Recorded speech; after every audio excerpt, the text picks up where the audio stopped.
I remember back in 2009 at the Frankfurt Motor Show when BMW unveiled the Vision Efficient Dynamics concept, and I remember thinking, wouldn't it be great if they built that? It will never happen, but wouldn't it be great?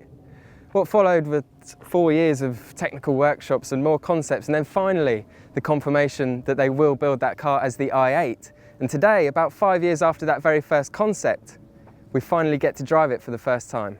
But before we get in it, you really just have to take in this design because it looks absolutely incredible. Considering how radical that first concept was, it's really surprising how much BMW has actually managed to keep. And there's a few really nice details on here. So there's a really nice kind of cutout in the bonnet, which is finished in contrasting colour on this car.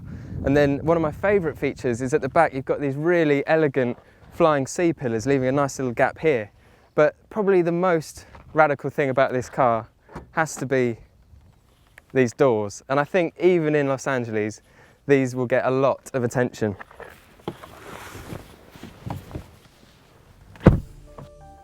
Underneath the high-tech skin is a combination of 3 power sources: a 129 brake horsepower electric motor driving the front wheels, a 227 brake horsepower 3-cylinder turbo driving the rears, and another small boosting electric motor which also works as a generator.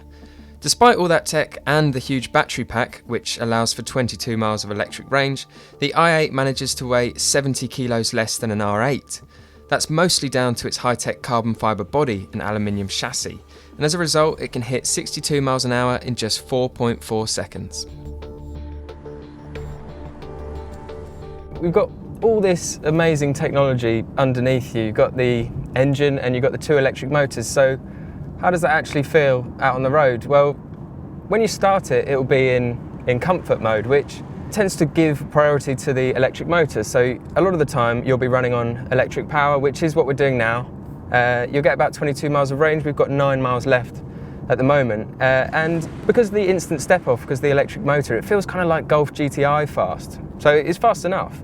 And you can easily travel around on electric power for the whole time, but if you kind of put your foot down going uphill,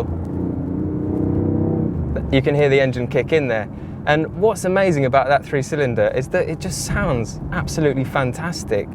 It sounds more like a kind of 911 style throaty 6-cylinder. It's really, really impressive. But if you want the i8 to really come alive, what you need to do is just flick it into sport mode like that. And that keeps the turbocharged 3-cylinder running and the electric motors. It gives you basically everything this car's got.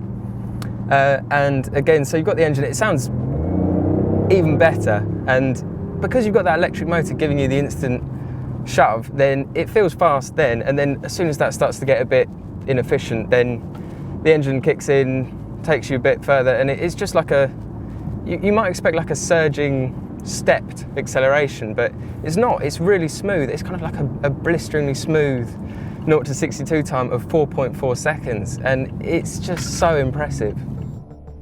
And despite all that impressive performance, this sports car, which can accelerate as quickly as a Porsche 911, is capable of 135 mpg and emits just 49 grams per kilometre of CO2.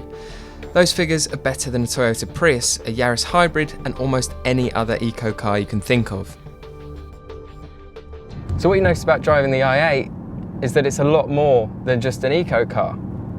It's actually really nice to drive, and what you notice more than anything else is kind of that it feels really light on its feet. All that carbon fibre really seems to have done the trick.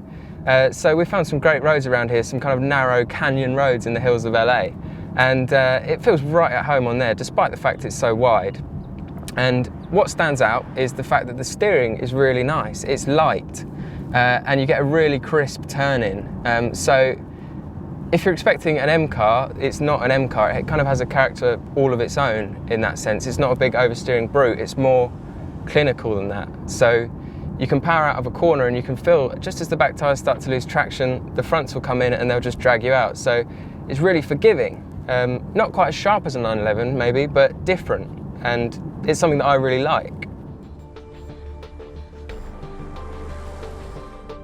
What's amazing about the i8 is the amount of technology that you get for your money. So obviously you get the carbon fibre body and you get the 3 powertrains and you get the 4-wheel drive, and you even get high-tech options like laser headlights. So all of that comes for a price of £100,000, and that is a lot of money, but it's about what you pay for a 911 or an Audi R8. And if you ask me which one I'd have, I'd definitely go for this car, because I'm a big fan of technology and I'm a big fan of design, and this makes both its rivals look old hat in terms of both those things. Now the 911 may be a bit sharper, but what's clear is that BMW has definitely done enough to keep the likes of Audi and all other sports car manufacturers on their toes. Click on the video windows to watch our review of the Porsche 911 or the Audi R8. Click on the red play icon to watch our very latest video and the Auto Express logo to subscribe to our channel.